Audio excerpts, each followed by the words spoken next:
جیلونه په پاکستان کې تقریبا ټولو سیاستدانانو تیر کړي دي او ان تر دې چې ځینې سیاستدانان خو پکې دار ته هم رسیدلي دي او دا 10 کال او 20 کال او 11 کال او 15 کال دا جیلونه خور چا تیر کړي دي او ډېر سخت جیلونه تیر کړي دي او نارینه څه کوي چې زنانه هم پکې جیلونه تیر کړي دي او د بېنظیر بوټو په شان زنانه چې بیا پکې وزیر اعظم شوه که نصرت بوټو ده دغه شان مختلفې زنانه دي چې هغوی ډېر سخت جیلونه تیر کړي دي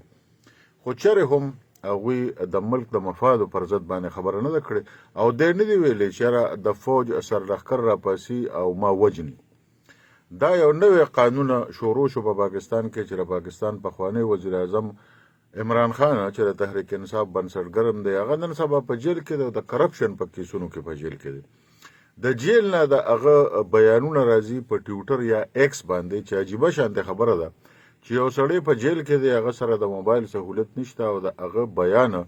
د امریکې نه او د یو ځای نه او د بل ځای نه په ټویټر او په ایکس باندې راځي او په هغې کې باقاعده هغه د الزام لګوي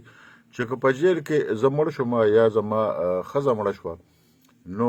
د هغې ذموار به د پاکستان د فوج سرلښکر فیلډ مارشل جنرال سید اسم منیر وي دا ډېره مضحکاخیره خبره ده او دا ډېره کچه خبره هم ده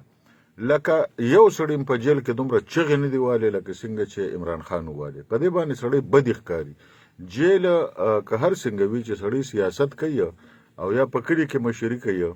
نو پکار دی چې هغه ډېر په وقار سره هغه خپل جیل تیر کړي او دومره چغې ونه وایي چې لکه څنګه په جیلونو کې یوه محاوره ده ځکه چې موږ هم ډېر وختونه په جیلونو کې په سیاسي لانجو کې تیر کړي دي نو هغه بیا وایي پلانکې سړی په بوره کې دی نو نن سبا لکه عمران خان دونه په بوره کې دی چې د هغه بیانونو ته تاسو وګورئ نو نه سر شته او نه خپې شته نو دا کار نه دی پکار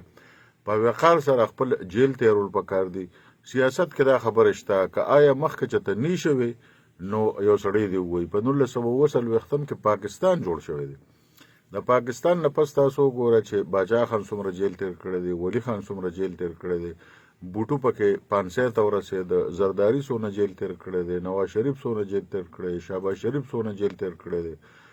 د بلوچستان مشرانو څومره جیل تیر کړی دی زمونږ علما کرام او د خیبر پښتونخوا نورو مشرانو څومره جیل تیر کړی دی